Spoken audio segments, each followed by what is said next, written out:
Bayern Munich then will take on Manchester City in the next round as they advance 3-2 on aggregate against Arsenal. You all right? Sorry? You okay? Yeah. Why did you point a face? Did you say Bayern Munich take on Man City? Yes. When? That'll be the next round. No, Man City are out. Oh, God, yeah, sorry, Real Madrid. Oh, that's all right. I'm sorry. Cut that out. Cut that out in the edit. It's fine. We're live. By the way, he said, yeah, Man City. What? I told you, that's all right. We only talked about it for half an hour, that's all. Here we go. Well, I wasn't listening. Robbo said... Shut up. Burley, will you put me off? Shut up. Right, here we go. Oh, my Jurgen, Bluminette, Bayern, eh? Yeah, a bit similar to what we just talked about with Real Madrid. When you face Bayern Munich, you're not facing the team that just lost the Bundesliga title to Bayer Leverkusen, that lost in the German Cup against a third division team.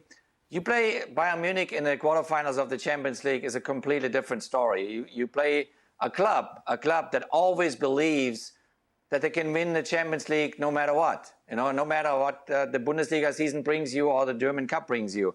And this is huge, and this is how that game evolved. Arsenal, which is certainly a fantastic team and plays a fantastic season and has so much talent and has so much to give. The first half, they were, I thought, okay, they're waiting. Maybe we have to go into extra time in this game. So they were very shy, both teams actually. And then it's probably at halftime, Thomas Tuchel told the team, listen, go out there now and get this win. So we go into the semi-final. And that's typical Bayern Munich. So they came out of halftime, out of the break, and they rose a little bit the tempo of the game. And there was the double chance with Goretzka and Guerrero.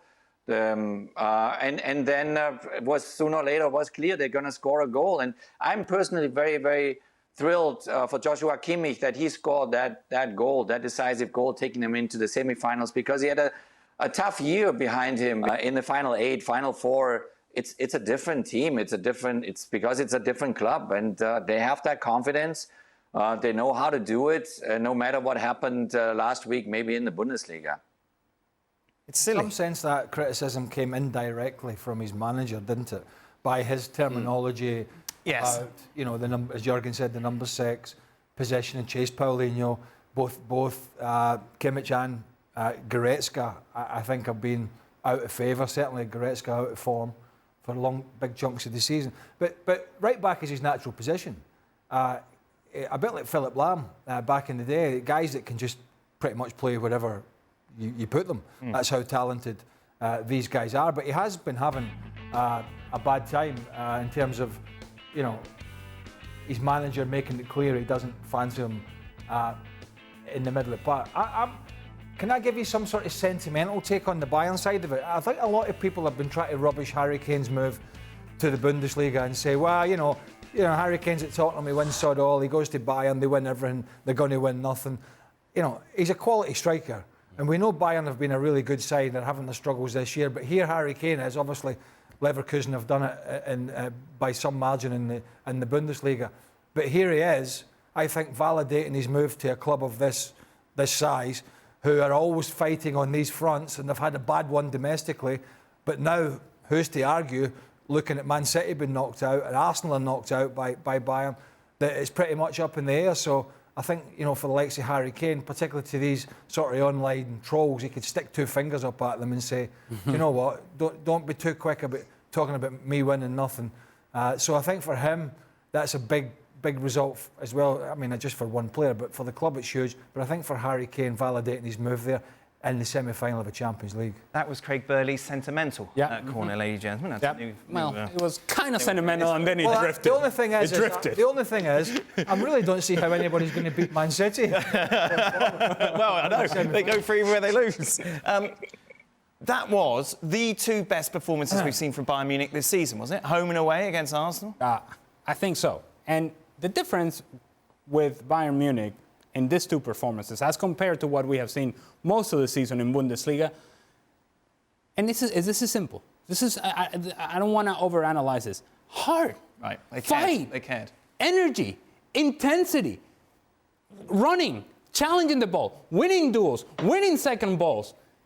a little bit of organization defensively and just overall a certain attitude about the team that isn't always there and hasn't always been there in Bundesliga play. Certainly wasn't in the Pokal. But you see it, and that's when, if you're a Bayern Munich fan, you have to get frustrated. You're happy that you go through, but you also have to be frustrated like, oh, so you have it in you. You have this sort of performance in you. You have this sort of attitude. You have this sort of personality and this sort of talent. You just choose to display it every so often, not all the time. That's difficult to take because this is a departure. In fact, these two performances are outliers compared to the rest of the season.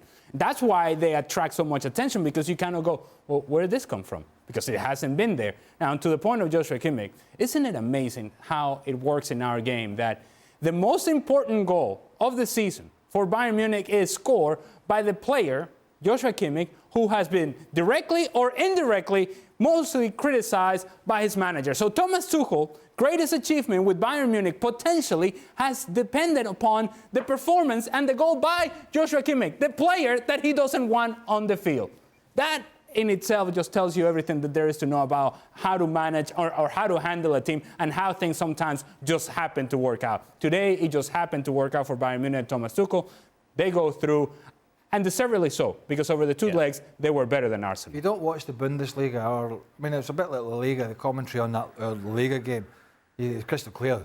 They don't watch Real Madrid every week. And if you don't watch the Bundesliga and you just think Bayern Munich, maybe just have a little glance at the table, you think, yeah, it's Bayern Munich, isn't it?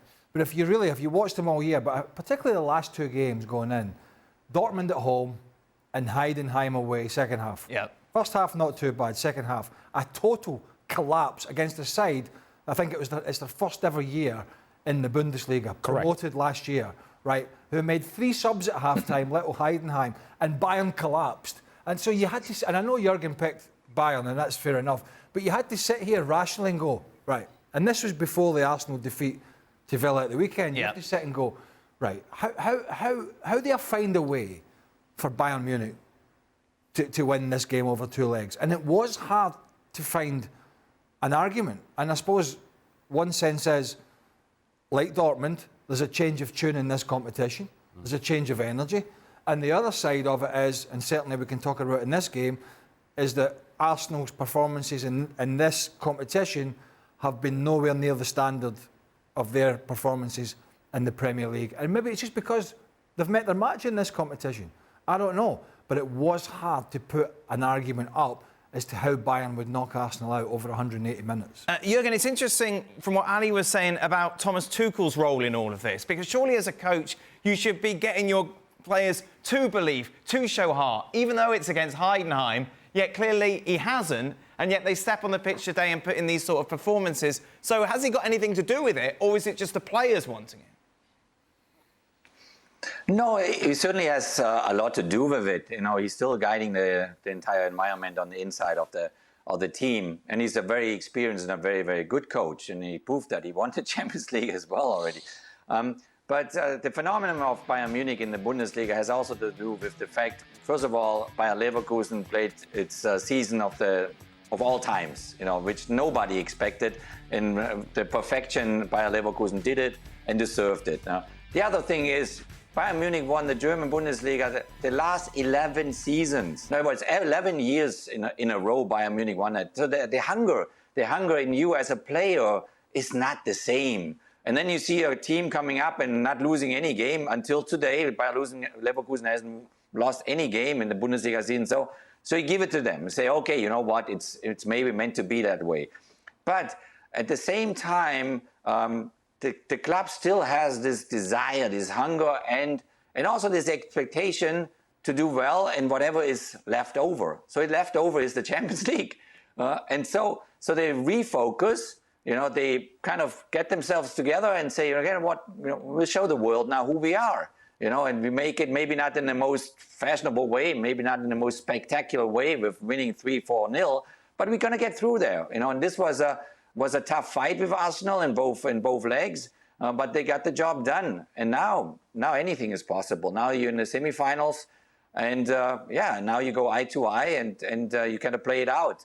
But I think Thomas Tuchel the experience that he's getting right now with that team, with the club, is priceless. You know, he will take that with him, even if he moves on and takes over another big club, maybe in Europe. But the experience that he made is fantastic. Do you know when I'm wrong? I'm quite happy to admit it. Oh, okay. And I always find this interesting on these sort of nights, Champions League. Are Man City in? Shut up, right, yeah, Man City in the semi-final, yes or no? In Champions League games like this, like people... Confuse me. I know. Can we just have a conversation? Robbo, what surprises me is that people talk about experience within this competition. And I think, come on, you know, you look at the players that Arsenal have within that squad, within that starting 11, they should have garnered enough experience just playing the game professionally to be able to step up to this level. Yet we saw against Porto, and goodness me, we've seen against Bayern, that once again that lack of experience seemed to show. I always think about this Arsenal side. They're a very good team and they've got a bit of experience. They've got some younger players as well that are coming through and doing brilliantly. But I find they're too emotional at times. When things are going their way, they think they can beat anybody and they play at a high tempo and they do everything. They fight for each other. I would think, over-celebrate victories and over-celebrate when they get a draw against Man City away from home and Pep Guardiola has to tell them to keep quiet. You haven't won anything yet. And that's what happens when they start losing games or not playing well in games. They go the other way. And they did it before Christmas when they didn't win for 3 games. And they've done it in this little important period here. Losing to Aston Villa, not playing quite well enough in the first game to stop Bayern coming back into it, and not playing well enough tonight. And that's something that Arteta and Arsenal have got to look at and say, it can't all be based on emotion. You're a good team. You've got some good players. Make it more... Have a clearer head when things aren't quite going your way, rather than basing it all on emotion and whipping up the crowd and all that sort of stuff. That's where Arsenal, I think, are still lacking at the moment. And I still think that comes down to the manager a bit. This is the starting 11 you'd have wanted, Craig. Kai Havertz back in that false 9. Jorginho coming in. I wasn't desperate for Kai Havertz to be in the false 9. I was desperate for him not to be in the midfield. Well, Jorginho then came into the midfield to see Rice go up. But it was nothing from Arsenal today. It was so flat. Yeah. I think team selection, you couldn't really question too much. I mean, left back's been an area that has fluctuated between a couple of players. It was Tomiyasu tonight, but you know they had the extra midfielder in there, as you said. Havertz was back in a position where he feels more comfortable, and he's actually played pretty well recently. Some big players that are coming on are off form, like Gabriel Jesus. He's not doing anything. But even those on the pitch, what's Saka done the last couple of games? Look, Arsenal were poor. Arsenal can still win the Premier League.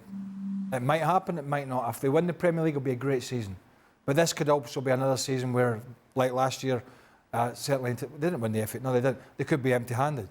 Does that mean there's a lack of progression at a club? No, I don't think it does, because they've played some great stuff. But I think it's just proven, certainly at the moment, that getting over the line is difficult. Because there's some big skittles you have to skittle out of the way. City have found that out again tonight. It's not the first time City have found that out, but they've found it out again tonight. That skittling Real Madrid out of the equation was okay last year, but it was a tough nut to crack this year. And I think Arsenal at the moment are finding that now. Do they find their feet again and kick on for the remainder of the Premier League and hope City drop something? That could happen.